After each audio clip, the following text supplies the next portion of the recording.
All right, so I just watched the Oscars, and I thought it'd be fun to give my thoughts on how everything ultimately went down. I watched just about every film nominated with any nomination this year, so why not give some thoughts on who won and my thoughts on if they should have won and what I thought about it. So I think the thing we have to start. Let's not bury the lead here. Anora did very well. Anora ends up winning 6 Oscars, and Sean Baker wins 4 of them. Sean Baker with picture, director, editor, and screenwriter as well. Best original screenplay. And original screenplay, I think most people were leaning towards him. I thought there was a chance maybe you'd go somewhere else, maybe A Real Pain, maybe The Brutalist, if The Brutalist was strong, but that wasn't a major surprise. Editing was a little bit surprising, but I think it was just really what it came down to was the Academy was a really big fan of Anora. And hey, I get it. I mean, when they first started showing clips, when they did that, thing where they show clips at the beginning of each movie, I just sort of thought, like, I've only seen this once. I got to see it again. It really was such a good movie, and I'm such a Sean Baker fan. Even if I will say Anora isn't my favorite Sean Baker movie, I still prefer Red Rocket, and I prefer the Florida Project over it. Like, I can't help but be happy to see him do so well. Let's talk about director. I'm a big Brutalist fan. I think that I would have given it to Brady Corbet, and I was kind of rooting for him just because Sean Baker had already won 2 statues, and I felt pretty good he was going to win a third with Best Picture.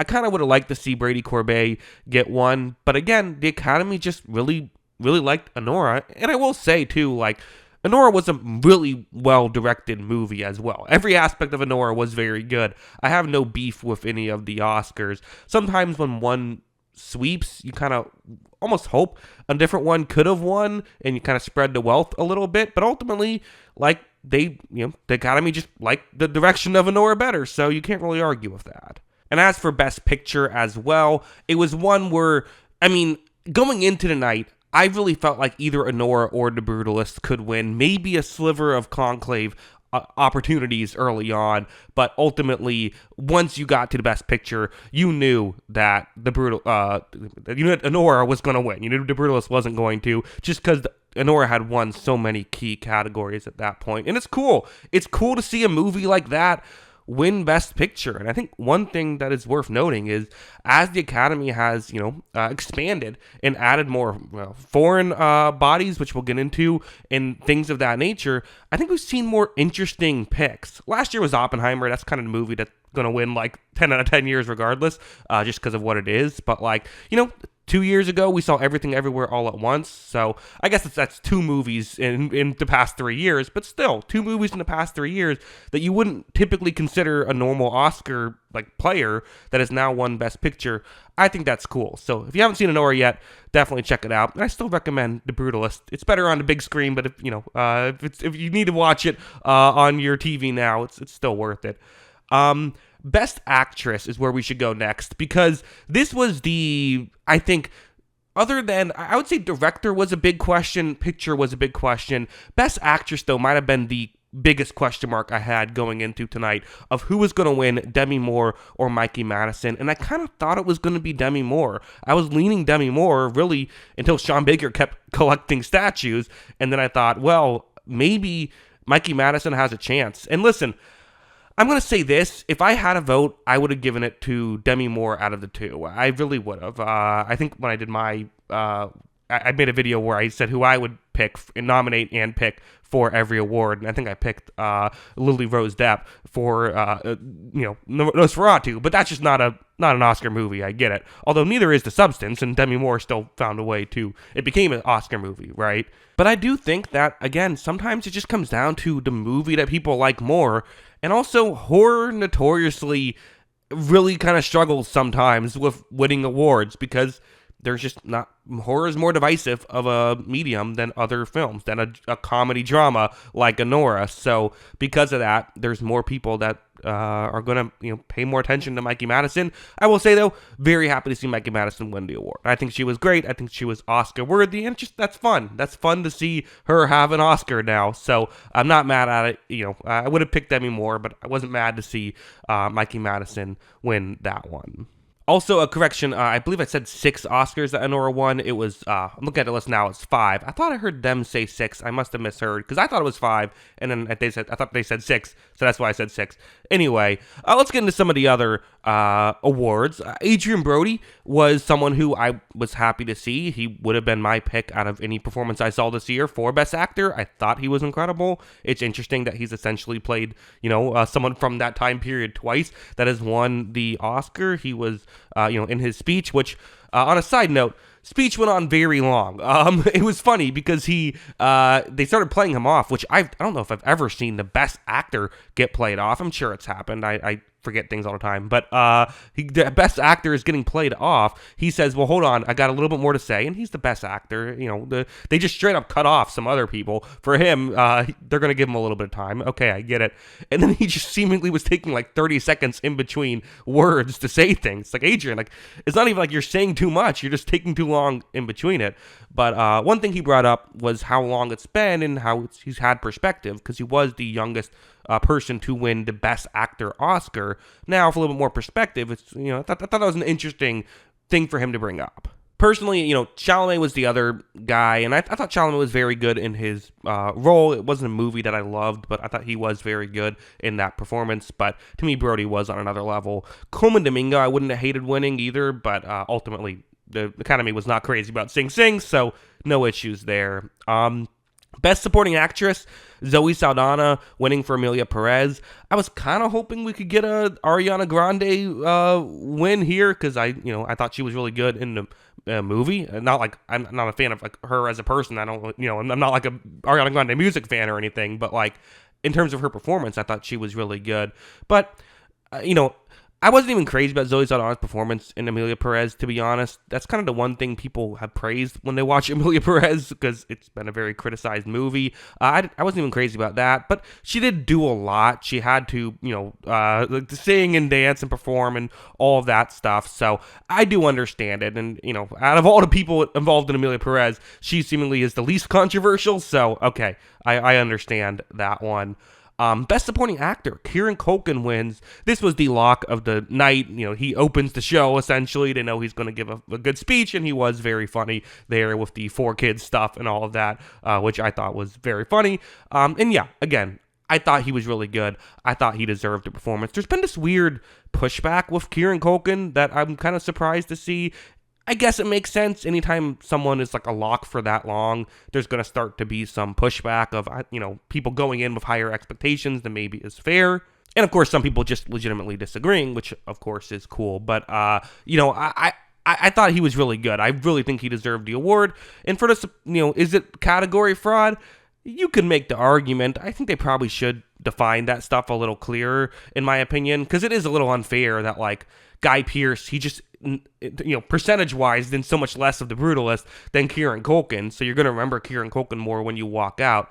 I do have to say, though, the whole time I'm watching the movie, it felt like Jesse Eisenberg's movie that Kieran Culkin was a part of, and if that's how we define supporting, I think you can make an argument that he was a supporting actor, but I'm also probably just biased because I really liked him in the movie, and I'm happy to see him win an award, and I really like the movie, and I'm happy to see the movie win an award. As for screenplay, I brought up Anora already with Sean Baker. We kind of knew that was coming, even though A Real Pain would have been my pick probably. I just thought that screenplay was so fun, but that's fine. Happy to see Anora win. Adapted screenplay, Conclave wins, which was kind of what I thought would happen. Again, the Academy loves to vote dialogue-heavy movies, which is kind of a shame because I do think that action can still be well-written, and I think action is not inherently just directing and dialogue isn't inherently writing, but again, I get it. And Conclave was a very fun movie. It was very well-written. I maybe would have swung Nickel Boys or Sing Sing personally, but I wasn't mad to see Conclave win. I kind of knew it would happen. Best International Feature Film was another interesting one. So I have to say, really good slate of feature films here. Really, well, okay, wasn't crazy about Emilia Perez, but the other 4 I really liked. I would recommend watching any of them. I think they're very good. Although I will say, both The Seed of a Sacred Fig and The Girl with a Needle and I'm Still Here really go very dark places. So maybe, content warning there. But I'm Still Here winning. It was going to be between that and Emilia Perez because but they were both nominated for Best Picture. You weren't going to give one of the other ones the award because then they would have been nominated for Best Picture, right? It is interesting, though, because I do feel like Emilia Perez, when it was nominated, I felt like it had so much momentum, and there was even talk about could it win Best Picture. It was nominated for Best Director, right? It was nominated for 13 Oscars, whereas for I'm Still Here, this was it wasn't its only nomination, but it had 2 nominations, I think this and Actress, and that was it. So it was surprising to see it win in that context, but I just think with the Curly Sofia Gaston controversy, I think that also brought a lot of the other controversies this movie has had into light. Maybe the Academy realized that, and they didn't realize it earlier, and it just made it not as a movie that people wanted to get behind. I'm Still Here was a movie people wanted to get behind, and so they did. Best Animated Feature Film. This was a surprise of the night and a very fun one, and I like The Wild Robot a lot. I'm not a Wild Robot hater, but come on. I mean, seeing the Latvian film Flow, which I just didn't think was going to win the award, quite frankly. I thought it was locked for The Wild Robot, but Flow ends up taking it, and it's really cool to see it win that award. I mean, I thought it was a really interesting movie, and it's, again, a shorter one that you can check out if you want to. It's a movie where you follow animals who act like animals. They aren't really that human. They're a little human, but they're mostly acting like animals. That was really cool. So was definitely thrilled to see that one win, although I still like The Wild Robot. I'll still defend that, but I think The Flow just was a little bit more of a challenging movie, if that makes sense. The Wild Robot, very fun, but is sort of it's fun for the whole family. It's a good time. I think Flow goes a little bit deeper, no pun intended. Best Documentary Feature. I thought the No Other Land speech was very good. I have not seen the movie yet. It doesn't have distributing yet. I want to see it. I'll check it out at some point. But that's all I'm going to say about that. Best score for The Brutalist. I mean, that was a great score. Really good score. 10 out of 10, no notes. The only score I actually listen to sometimes. So no issue there. Best song, El Mal winning. Okay, I mean, I'm not gonna. Again, I haven't even heard the Journey or Never Too Late, so I can't really give too much of an opinion on that. My hot take about Emilia Perez is I actually kind of like some of the music. I think some of it's catchy. I know everyone says everything about the movie sucks. That's kind of the one thing I like about it. I don't know. I have weird ears. So I like Imagine Dragons too. So don't take my music opinion seriously. But that's how I view it. Cinematography goes to The Brutalist, and this is one where this is kind of one of the issues with the Oscars and how political it can kind of be. Don't get me wrong, I think The Brutalist was worthy of the award, but kind of felt like it was just going to get it because Dune Part 2 and Nosferatu weren't like major players, right? And in my opinion, any of those 3 movies would have been very deserving. I probably would have gone Nosferatu for my pick. But again, I'm not mad The Brutalist won. It was worthy of an award. So The Brutalist, which ended up having an okay night. It did not do as well as maybe we thought it might. But Wicked ended up doing relatively well. It got a couple things here. It got Best Production Design and Best Costume Design, which I agree with. Well, I kind of agree with some of the criticisms about how it was shot. The actual sets and the costumes and stuff were very well made and deserved the award. The Substance wins for Best Makeup and Hairstyling. Again, hard to argue with that too much with all the difficult things they had to create there, and all the practical effects and things of that nature. Nosferatu and A Different Man were also both very good as well, but hard to argue with The Substance winning. And then best visual effects and best sound went to Dune Part 2. Again, hard to argue too much there. For sound, I would have loved to see The Substance win, personally, but it wasn't nominated, so you can't do that. So Dune Part 2, out of the nominations, would have been my pick. And then for visual effects, I mean, Dune Part 2, like, by a mile. With all due respect to the other ones, Dune Part 2 was on another level, in my opinion. And then finally, the shorts. I'm Not a Robot was kind of a pleasant surprise for me, because it was just a fun, short film. And don't get me wrong, I like going dark places and having meaningful messages. I'm not someone who says keep politics out of film. That would be crazy. Film should be political.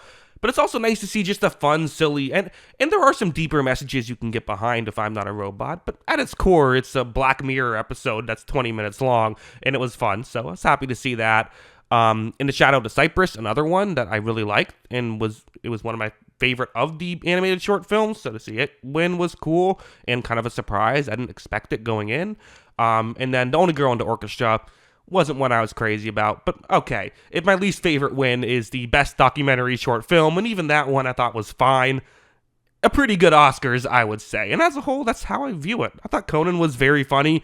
I don't know if every joke landed for me. I thought there was some that was kind of a bit of a filler, and it almost seemed like he came out trying to antagonize the audience. I don't know what that was. It seemed like he came out very cold, but ultimately was able to really. I mean, I just feel like when Conan lands a joke, it's like a 10 out of 10. You know. As for the show itself, it was interesting. I do feel like the Oscars tried to almost distance themselves from Amelia Perez a little bit, right? Maybe this is just conspiracy theory brain, but when they didn't sing the 5 best songs, which part of it might have just been, I don't know if they loved the 5 song choices this year. Again, there were 2 Amelia Perez ones, and that's a movie people have criticized. The Journey, which is from a movie people haven't seen, from 6888.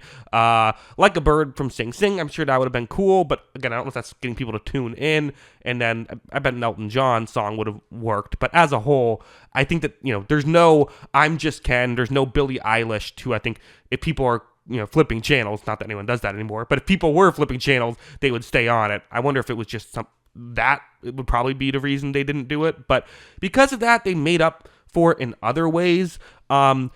I would say these other song choices and settings like that didn't work for me. I like doing Wicked to start the show. Sure, it's a way to start the show. I don't have an issue with that. But really, the 7-minute James Bond, almost like Super Bowl halftime show like performance, I didn't really get what the point of that was. If they were I thought they were gonna like introduce who the next James Bond would be, and that would be kind of cool. I still wouldn't like it, but at least there's a point there. But really, there was no point. I'm assuming it was just an advertisement. But yeah, I didn't love that. But yeah, as a whole, I thought it was an entertaining Oscars. It actually didn't go that long. It only went 15 minutes long. It felt like it was gonna go way longer, and then kind of shortened up at the end. But as a whole, I thought it was a entertaining show for the most part. I thought it kind of, I wouldn't say it flew by, but I wasn't constantly checking my watch. I think there have been slower shows. It constantly got I was constantly entertained throughout, and I think part of it too was I was happy to see the most of the awards. I was either thrilled and pleasantly surprised, or at least like happy and content with it. It always helps when a filmmaker you're a fan of wins 4 awards. So yeah, as a whole, a fun Oscars. Those are my thoughts on it. Also, apparently Hulu cut the live stream at some point. I don't know what happened there. Sorry to everyone who was watching on Hulu, but those are my thoughts. What are yours? Let me know in the comments below. Always love hearing from ya, and of course, as always, thanks for watching.